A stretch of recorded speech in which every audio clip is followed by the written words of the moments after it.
Namaskar students. I hope all of you are fine. You're studying well and you were waiting for this video. And here we are back with another video. The topic today is a very important topic. It is actually not a topic but something we all are proud of as Indians. Our country is famous for many reasons in the world. And one such reason is the democracy. India is known as world's biggest democracy. And today we are going to do chapter 1 from our civics book. What is democracy and why democracy?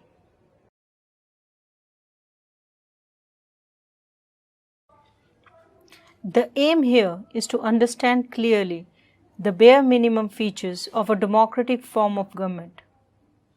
Towards the end of this chapter, we step beyond this minimal objective and introduce a broader idea of democracy. After going through this chapter, we should be able to distinguish a democratic form of government from a non-democratic form of government. Democracy is the most prevalent form of government in the world today, and it is expanding to more countries. But why is it so? What makes it better than other forms of government? Let's first take note of an objection by Mary. She does not like this way of defining democracy and wants to ask some basic questions. Her teacher Matilda Lingdo responds to her questions as other classmates join the discussion. Actually, Mary didn't like the idea of discussing about democracy first and then find out the meaning of democracy.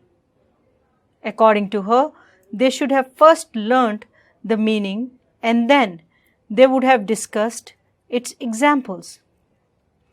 To this, Madam Lingdo replies that this is not how we reason in everyday life.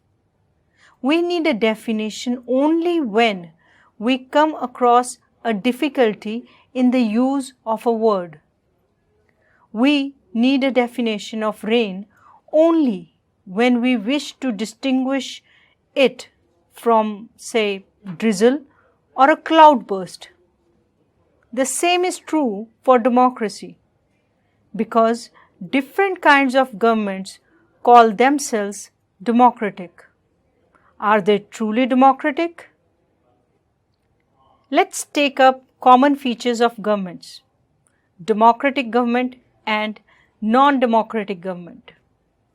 One simple factor common to all democracies is the government is chosen by the people. We could thus start with a simple definition. Democracy is a form of government in which the rulers are elected by the people. This is a useful starting point. This definition allows us to separate democracy from forms of governments that are clearly not democratic.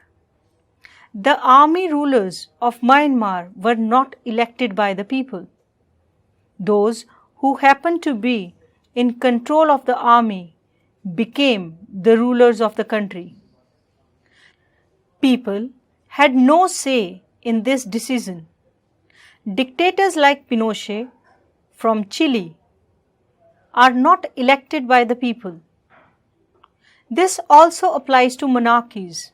The kings of Saudi Arabia rule not because the people have chosen them to, but because they happen to be born in the royal family. This simple definition is not adequate. It reminds us that democracy is people's rule. But if we use this definition in an unthinking manner, we would end up calling almost every government that holds an election a democracy. That is why we need to carefully distinguish between a government that is a democracy and one that pretends to be one. We can do so by understanding each word in this definition carefully and spelling out the features of a democratic government. Let's take up the features of democracy. We have started with a simple definition that democracy is a form of government in which the rulers are elected by the people. This raises many questions. Who are the rulers in this definition? Which official must be elected for any government to be called a democracy? Which decisions may be taken by non-elected officials in a democracy? What kind of election constitutes a democratic election? What conditions must be fulfilled for an election to be considered democratic? Who are the people who can elect the rulers or get elected as rulers? Should this include every citizen on an equal basis? Can a democracy deny some citizens this right? Finally, what kind of a form of government is democracy? Can elected rulers do whatever they want in a democracy? Or must a democratic government function with some limits? Is it necessary for a democracy to respect some rights of the citizens? Let us consider each of these questions with the help of some examples. Now, we take up major decisions by the elected leaders. In Pakistan, General Pervez Musharraf led a military coup in October 1999. He overthrew a democratically elected government and declared himself the chief executive of the country. Later, he changed his designation to president, and in 2002, he held a referendum in the country that granted him a 5-year extension. Pakistani media, human rights organizations, and democracy activists said that the referendum was based on malpractices and fraud. In August 2002, he issued a legal framework order that amended the Constitution of Pakistan. According to this, the President can dismiss the national and provincial assemblies. The work of the civilian cabinet is supervised by a National Security Council, which is dominated by military officials. After passing this law, elections were held to the national and provincial assemblies. So Pakistan has had elections, elected representatives, have some powers, but the final power rested with the military officers and General Pervez Musharraf himself. They cannot take the final decisions. The power to take final decision rested with army officials and with General Musharraf, and none of them were elected by the people. This happens in many dictatorships and monarchies. They formally have an elected parliament and government, but the real power is with those who are not elected. In a few countries, the real power was with some external powers and not with locally elected representatives. This cannot be called people's rule. This gives us the first feature. In a democracy, the final decision-making power must rest with those elected by the people. Now we talk about free and fair electoral competitions. In China, elections are regularly held after every 5 years for electing the country's parliament, called Congo Renmin Daibia Dahui, National People's Congress. The National People's Congress has the power to appoint the president of the country. It has nearly 3,000 members elected from all over China. Some members are elected by the army. Before contesting elections, a candidate needs the approval of the Chinese Communist Party. Only those who are members of Chinese Communist Party or 8 smaller parties allied to it were allowed to contest elections held in 2002-2003. The government is always formed by the Communist Party.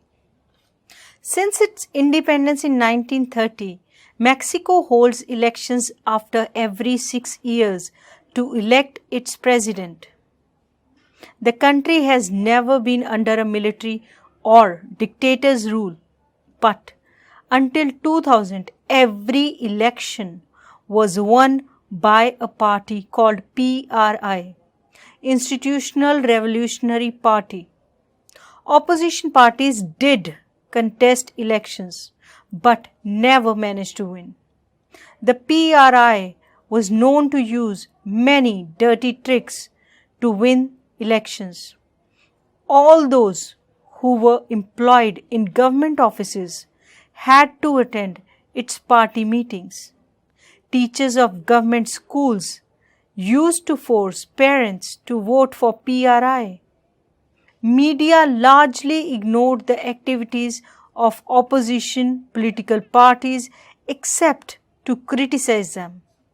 Sometimes the polling booths were shifted from one place to another in the last minute, which made it difficult for people to cast their votes.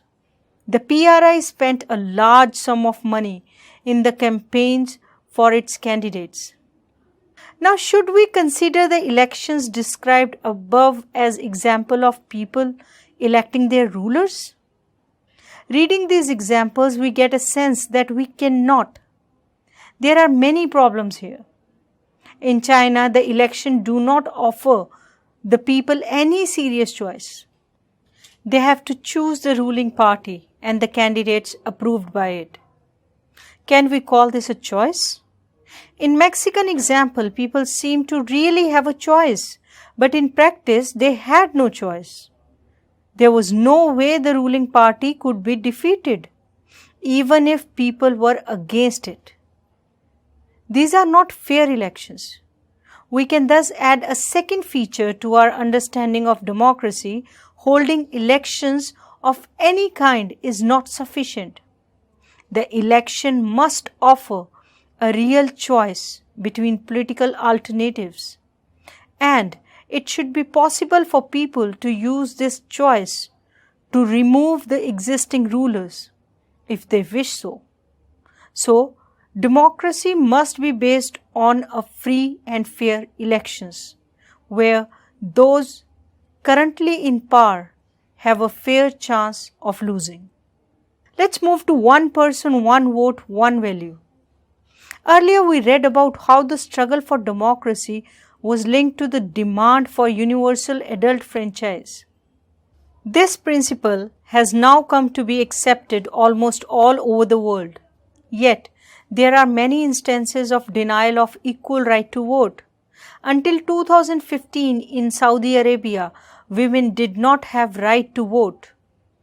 Estonia has made its citizenship rules in such a way that people belonging to Russian minority find it difficult to get the right to vote. In Fiji, the electoral system is such that the vote of an indigenous Fiji has more value than that of an Indian Fiji. Democracy is based on a fundamental principle of political equality. That gives us the third feature of democracy, that in a democracy, each adult citizen must have one vote and each vote must have one value. Rule of law and respect for the rights. Zimbabwe attained independence from white minority rule in 1980. Since then, the country has been ruled by ZANU-PF, the party that led the freedom struggle. Its leader Robert Mugabe ruled the country since independence. Elections were held regularly and always won by JANU-PF. President Mugabe was popular but also used unfair practices in elections. Over the years, his government changed the constitution several times to increase the power of the president and make him less accountable. Opposition party workers were harassed and their meetings were disrupted. Public protests and demonstrations against the government were declared illegal. There was a law that limited the right to criticize the president. Television and radio were controlled by the government and gave only the ruling party's version. There were independent newspapers, but the government harassed those journalists who went against it. The government ignored some court judgments that went against it and pressurized judges. He was forced out of office in 2017.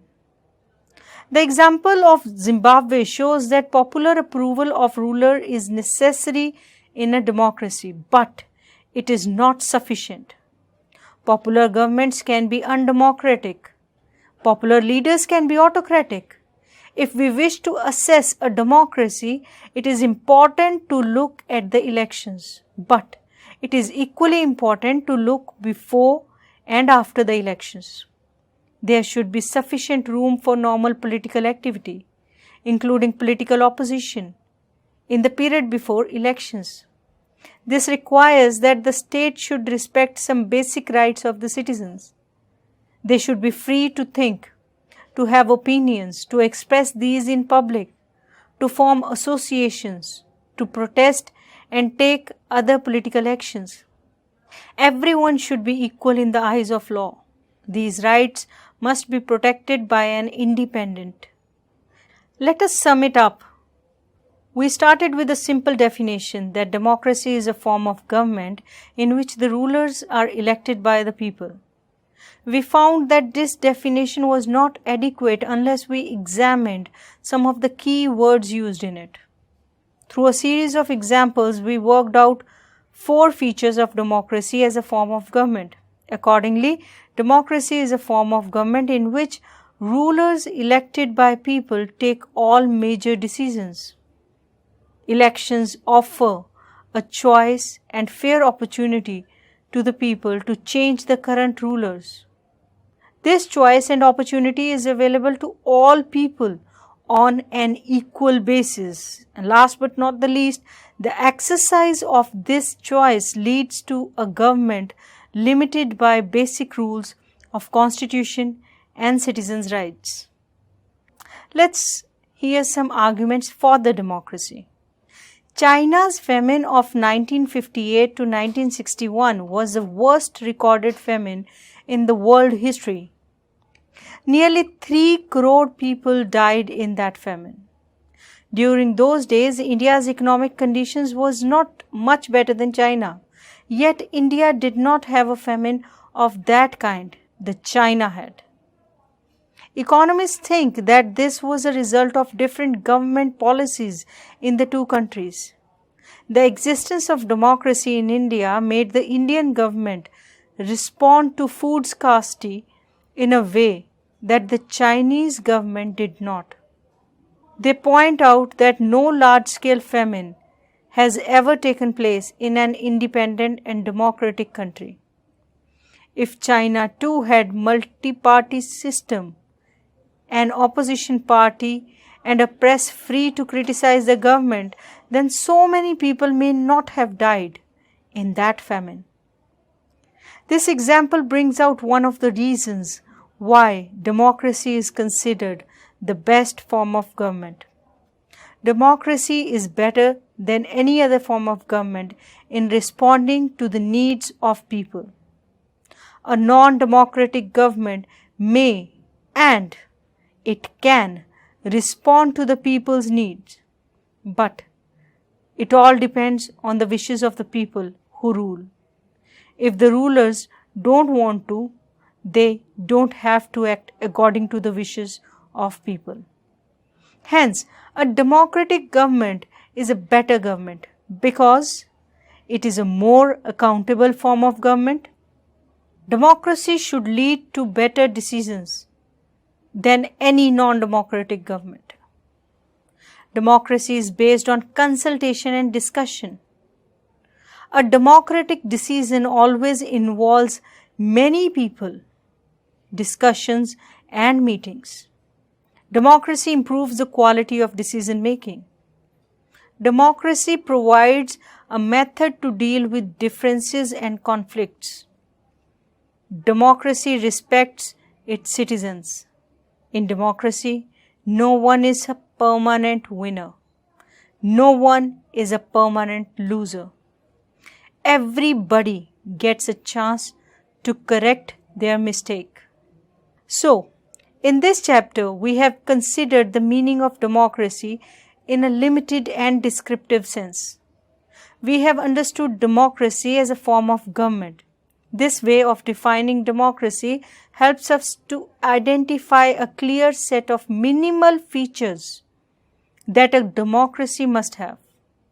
The most common form that democracy takes in our times is that of a representative democracy. In the countries we call democracy, all the people do not rule. A majority is allowed to take decisions on behalf of all the people. Even the majority does not rule directly. The majority of people rule through their elected representatives. This becomes necessary because modern democracies involve such a large number of people that it is physically impossible for them to sit together and take a collective decision. Even if they could, the citizen does not have the time, the desire, or the skills to take part in all decisions. This gives us a clear but minimal understanding of democracy. This clarity helps us to distinguish democracies from non-democracies. But it does not allow us to distinguish between a democracy and a good democracy. It does not allow us to see the operation of democracy beyond government. Feeling proud? Yes, you should be. To be a part of an actual democratic country, you should be feeling proud.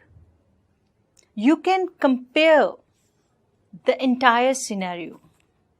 You can compare with the countries which call themselves democratic, but actually their setup is not so democratic. Let's analyze what we have learned today. On the left side of your screen, you can see the names of the country, and on the right side, you can see certain statements. You have to match the country with the correct statement. So, the correct order is: Chile is known for the end of military dictatorship. Nepal, the king agreed to give up his powers. Poland, end of one-party rule.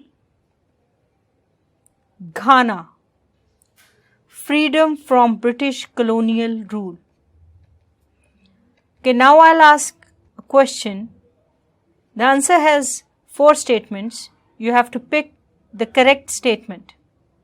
So, which of the following does not lead to the spread of democracy? Option number 1, struggle by the people, invasion by foreign countries, end of colonialism, people's desire for freedom. Correct answer: invasion by foreign countries. Next question. Which of the following statements is true about today's world? Monarchy as a form of government has vanished. The relationship between different countries has become more democratic than ever before. In more and more countries, rulers are being elected by the people. There are no more military dictators in the world. Correct. The statement which is true about today's world is that in more and more countries, rulers are being elected by the people. Now, my last question to you is, use one of the following statements to complete this sentence. Democracy in the international organizations require that the rich countries should have a greater say. Countries should have a say according to their military power. Countries should be treated with respect in proportion to their population.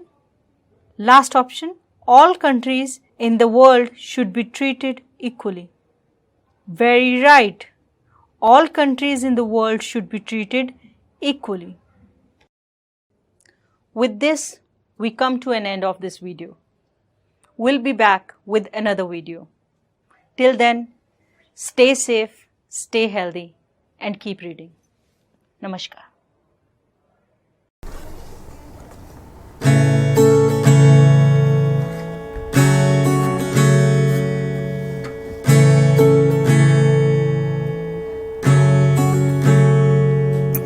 लोगों का है ये लोगों के लिए, शासन के लिए यहाँ लोग ही चुने, सबके अधिकारों को जो बचा के रखे, विविधता में भी एकता जो बना के रखे।